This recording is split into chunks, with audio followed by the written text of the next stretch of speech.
Well, let me begin this morning with a question. The question is, have you ever felt like running away?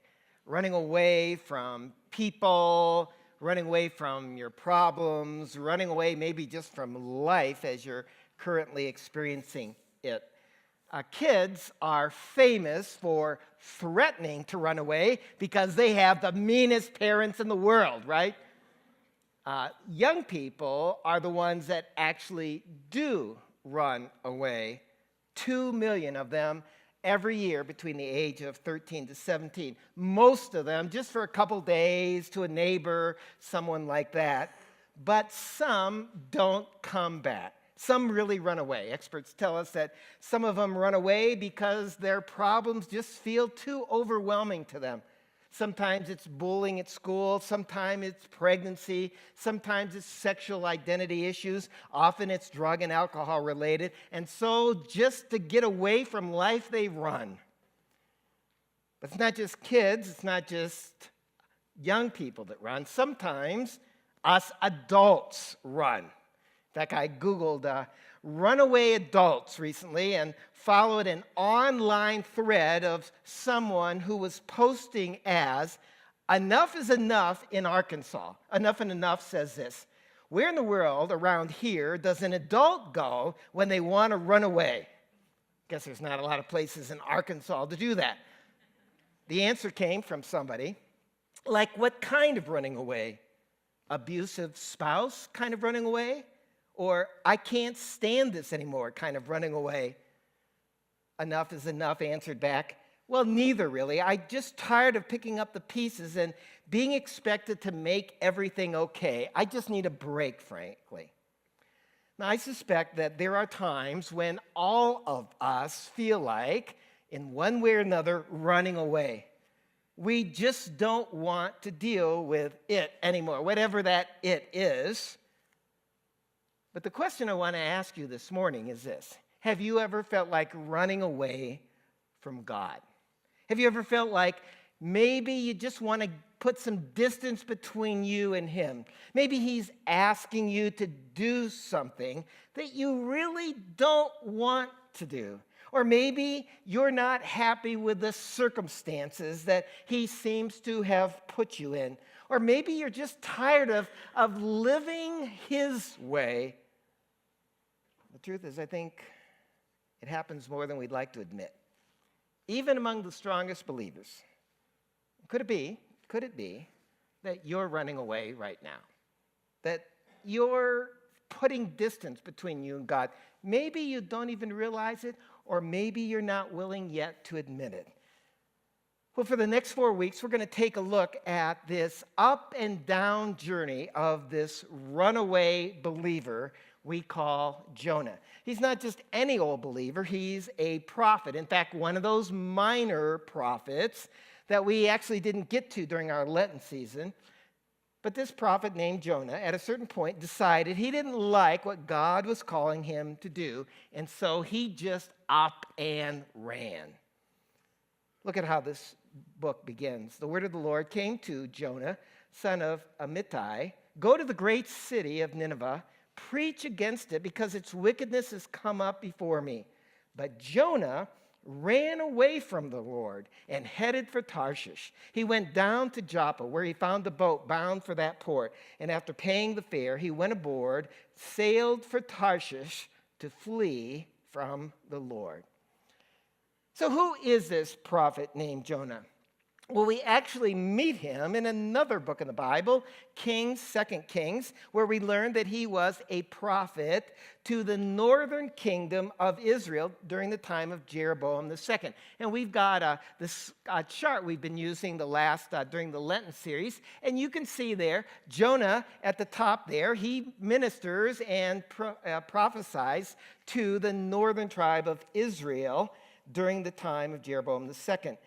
And the truth is, according to that passage in Second Kings, he was a good prophet who was faithful in delivering God's message to the people of the northern kingdom. And he brought them a message of blessing and the importance of expanding the borders. And that led to, for that part and that time for the nation, a time of growth for the nation, a time of great success for the nation's history. And so chances are, in the early part of Jonah's career as a prophet, he enjoyed a season of success. He enjoyed a season of respect and comfort.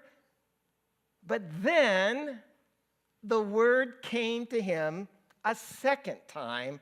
And this time, the assignment was more difficult. Go to the great city of Nineveh and preach against it.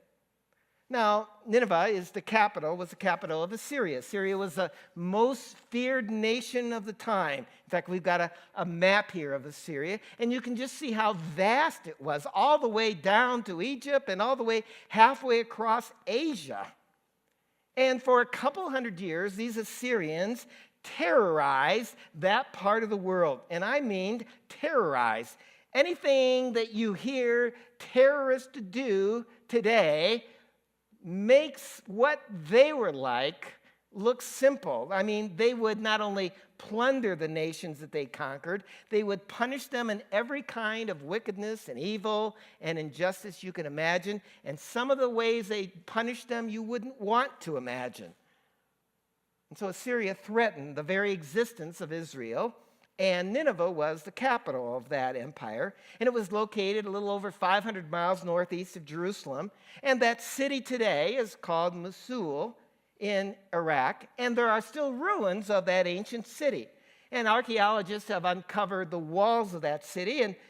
And they have discovered that those walls were 100 feet wide, wide enough that you could run 3 chariots abreast around the city on the top of the wall. And so, while Jonah's very first call, early in his life, had been to preach good news to his homeland, the second mission was to bring bad news to this dark and distant land. And he didn't like this assignment, and so he ran. Now, why did he run? What troubled him about this assignment?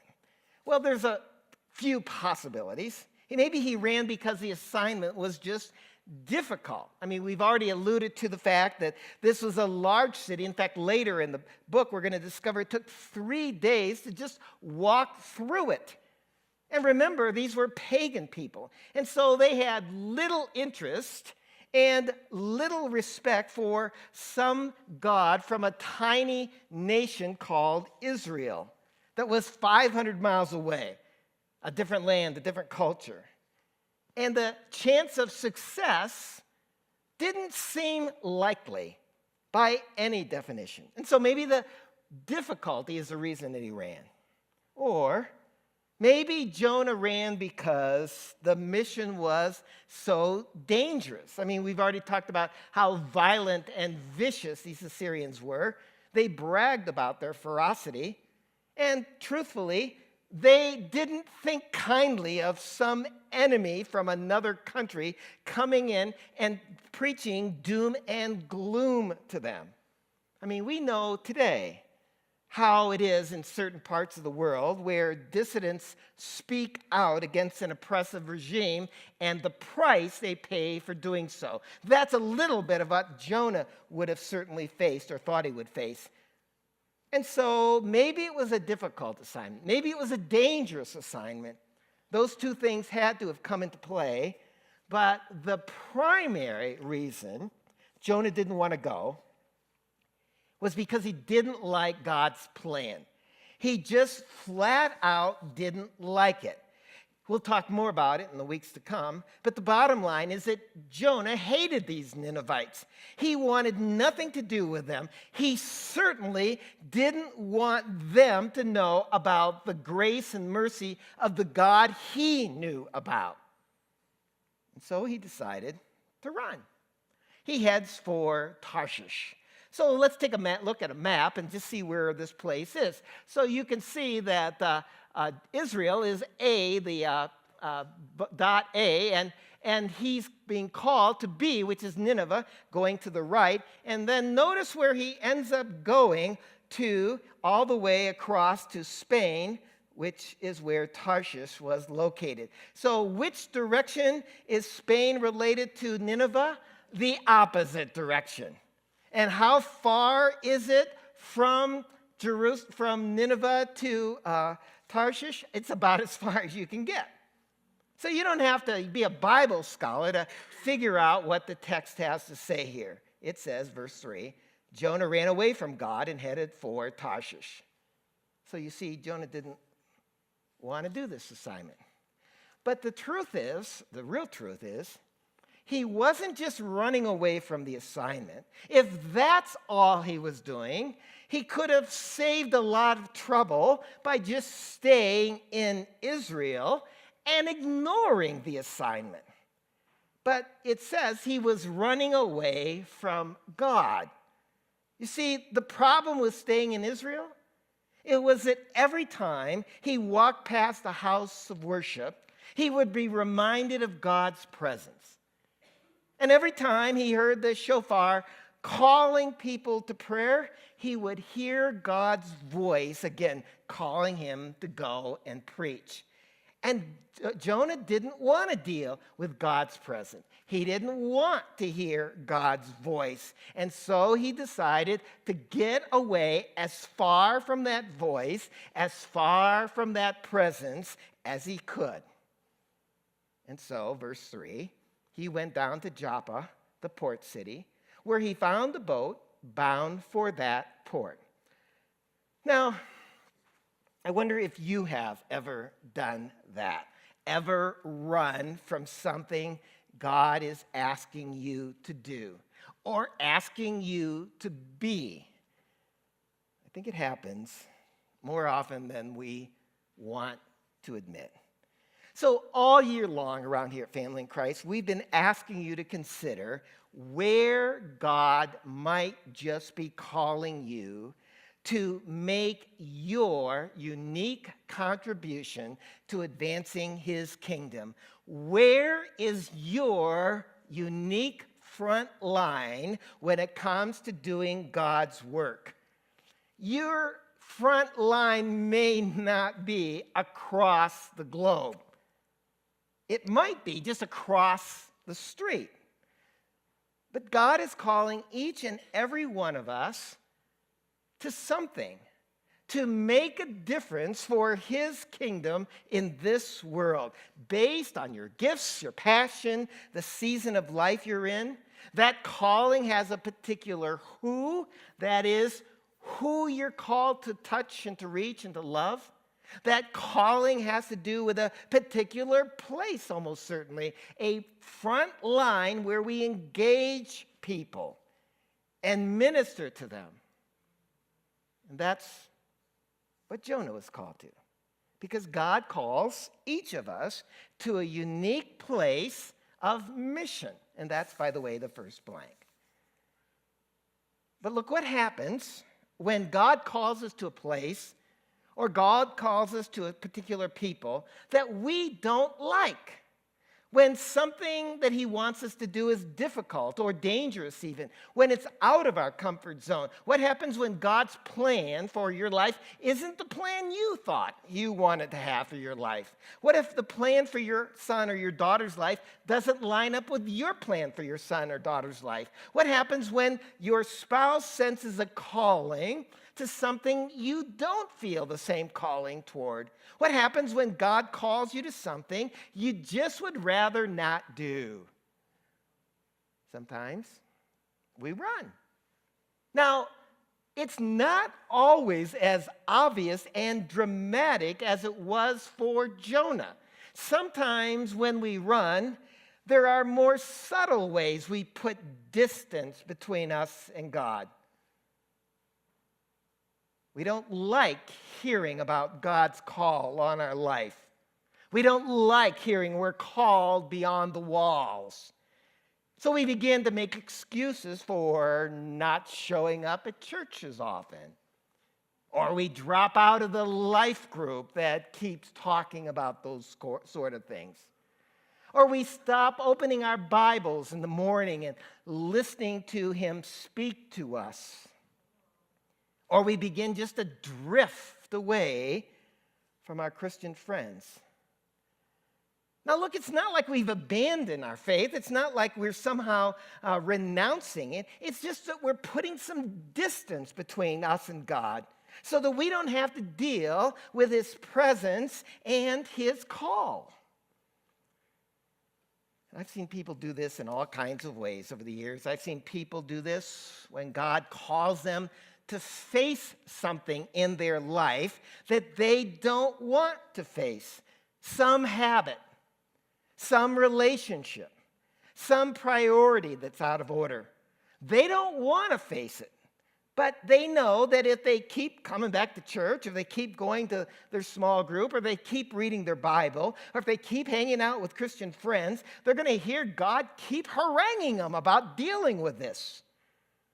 And so they instead jump on a ship and head to Tarshish. Find other things to do with their time. Let all the busyness of the weekend keep them from coming to church or spend time with the youth group. Let the habits or the sports and the hobbies and the kids' schedules keep them busy. Let that timeshare take them away every weekend.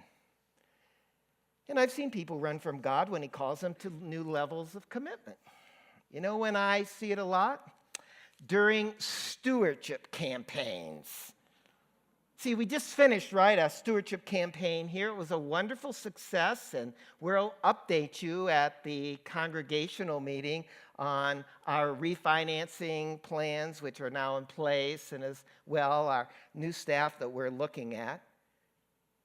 But our stewardship campaign wasn't just about reducing debt. It was about taking seriously God's call to go beyond the walls to the world all around us. And I've been part of 3 or 4 stewardship campaigns here at Family in Christ over the years, and every time we've had a family or two leave the church, they may say or may not say that they don't agree with the vision. They don't like all that talk about money. And sometimes the things they say are legitimate, and we've needed to listen to those. But sometimes they're just boarding a ship bound for Tarshish. They're just looking for a reason to put some distance between them and God. And so they begin to drift to the periphery of the life of the church. Or they go off in search of another church that doesn't talk about going beyond the walls, where they can just sit tight and just kind of enjoy themselves there. One commentary puts it this way: there will always be a ship in the harbor waiting to take you to Tarshish. In other words, if you're looking for a reason to pull back from God's call, you can always find a reason. And you know what? God will let you. See, that's a remarkable thing about the story, frankly, that God lets Jonah go. He does not arrange it so there are no ships in the harbor that day. In fact, when Jonah gets down to Joppa, he discovers that there's a ship exactly going where he wants to go. He must have thought, this is my lucky day. He might have even convinced himself that it was God's will for him to go to Tarshish. He opens up his pouch and discovers he's got exactly the right amount to pay for passage. In fact, it's interesting how the author kind of paints the picture. Verse 3, after paying the fare, he went aboard. See, the writer wants us to picture this moment. Here's Jonah. The ticket booth is in front of us. He's pulling out his pouch, paying for the ticket, looking over his shoulder, wondering if he's going to be able to get out of town quick enough before God notices the whole thing. But God lets him go, at least for the moment. Verse 4, then the Lord sent a great wind on the sea. Such a violent storm arose that the ship threatened to break up. All the sailors were afraid. Each one cried out to his own God, and they threw the cargo into the sea to lighten the ship. So God lets Jonah go. You know what? God lets us go. But there are two things you need to know when you run from God. And the first thing is, when we run from God, we put ourselves and others at risk. When we run from God, we put ourselves and others at risk. See, no sooner do they get out into the water, get out of the bay, than a storm blows in. A storm that is so severe that these seasoned sailors think they're going to die. Now, sailors are not famous for being devout, but this whole crew, we're told, is praying to every god that they can think of to save them. Meanwhile, look at where Jonah is, verse 5 at the end. But Jonah had gone below deck, where he lay down, fell into a deep sleep. The captain went to him and said, "How can you sleep? Get up and call on your God. Maybe he will take notice of us so that we will not perish." Now, you really got to feel for these sailors here. I mean, they haven't done anything wrong. They just happen to have a runaway prophet on board. But even though they're pagan, they are smart enough to recognize that someone up there is not happy. Jonah, on the other hand, his heart is so hardened to God and to the plight of all of these people around him that he is just sleeping comfortably in the hold of the ship. See, this is what happens when we run from God. We put ourselves and others at risk, and our hearts become often so hardened to his voice that we can't even see the plight and the needs of the people that are all around us. We think at times we'll be happier if God would just stay out of our life, if he didn't interfere. We think life just might be better for us or simpler for us, certainly. And for a time, it might well feel like that. When we're still in the calmness of the bay, getting some distance between us and God, it does feel for a sense more comfortable and more safe. But it's not long before a storm blows in. And we and the people we love are in danger.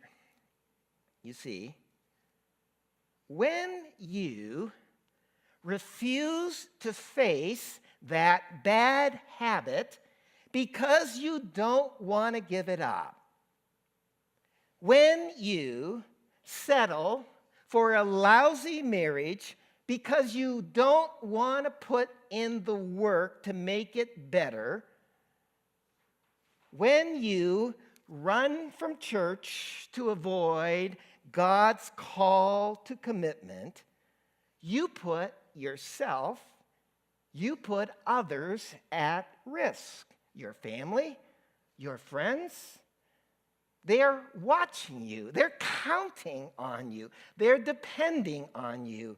You are and may well be God's instrument in their lives, pointing them to God. And how you live has consequences for them. And when God prompts you to reach out to someone in your neighborhood, say, or at work, say, or when he asks you to open your home to someone in need, or when he calls you to a particular ministry beyond the walls that will meet the real needs of people out there, hurting people out there, but you decide you don't want to do it, you put yourself and them at risk.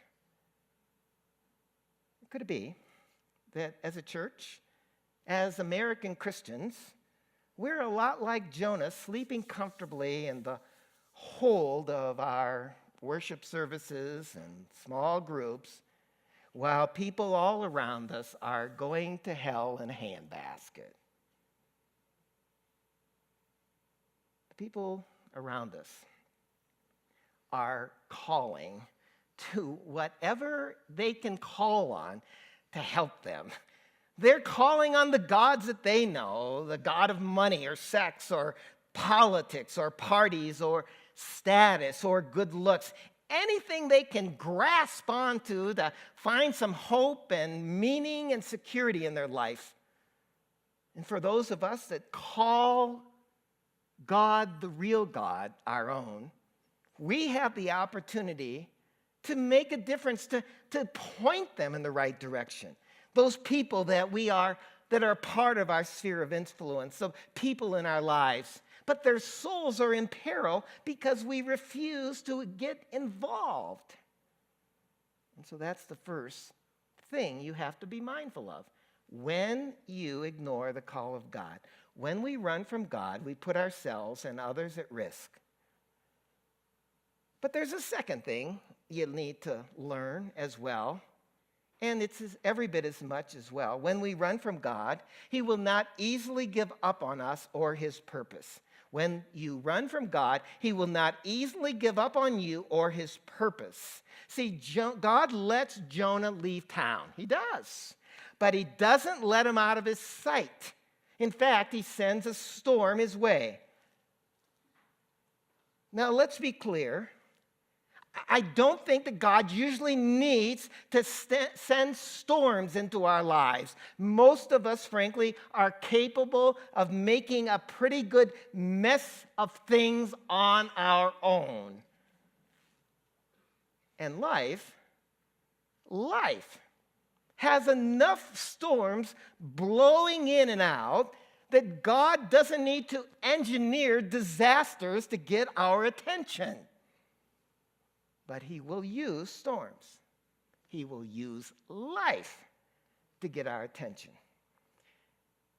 And when the storm isn't enough to wake up Jonah, the Lord sends the sailors down to find him. And eventually, they figure out that Jonah is the cause of all this storm. And so Jonah finally fesses up, at least a bit. Look, verse 9, he said, I am a Hebrew. I worship the Lord, the God of heaven, who made the sea and the dry land.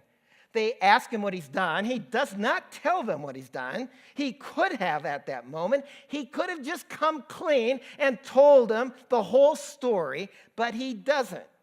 He could have said, look, it's all my fault. Turn around the ship, take me back to Joppa, and all of this will settle down. But he doesn't say that. He's still resisting God. See how far he's fallen? See how hard his heart is hardened? He'd rather die in the storm than do God's will. Well, they resist, these sailors, the idea of throwing him overboard. I mean, they don't want to be responsible for this man's head. Finally, though, in a moment of desperation and a spirit of repentance, they give Jonah the old he-hove off the starboard bow. And then look what happens next, verse 15. Then they took Jonah, threw him overboard, and the raging sea grew calm. At this, the men greatly feared the Lord, and they offered a sacrifice to the Lord and made vows to him. Now, don't miss the irony of this moment.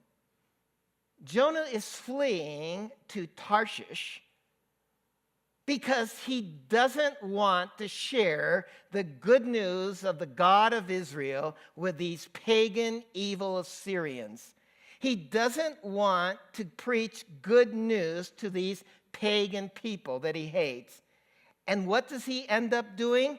Preaching good news to pagan people on the boat. and they end up being saved. And Jonah gets saved too, sort of, verse 17. The Lord provided a great fish, huge fish, to swallow Jonah. Jonah was in the belly of the fish 3 days and 3 nights. So Jonah is ready to die to escape God's call in his life, but God will not let him off that easily. See, there's a city out there that needs to hear good news, and there's a runaway prophet on a boat that needs to get brought home. And so this sovereign God of all creation puts all these various things together. The forces of nature, this great fish of the sea, these pagan sailors, even this disobedient prophet. God works all of those things together to accomplish his purpose. And there's no Coast Guard to rescue Jonah, so God sends a great fish instead. And we'll talk about that next week in the next chapter. So here we have this Jonah. He's quite a character. The truth is, I think we're a lot more like him than we'd like to admit. We are all called to go and share good news, one way or the other. Jesus calls us to go into all the world and preach good news.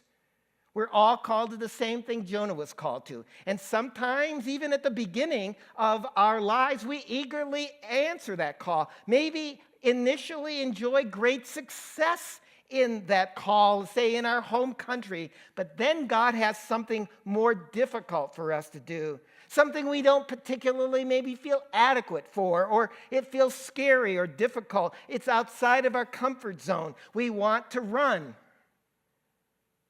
But the lesson is, when you run from God, you put yourself and others at risk.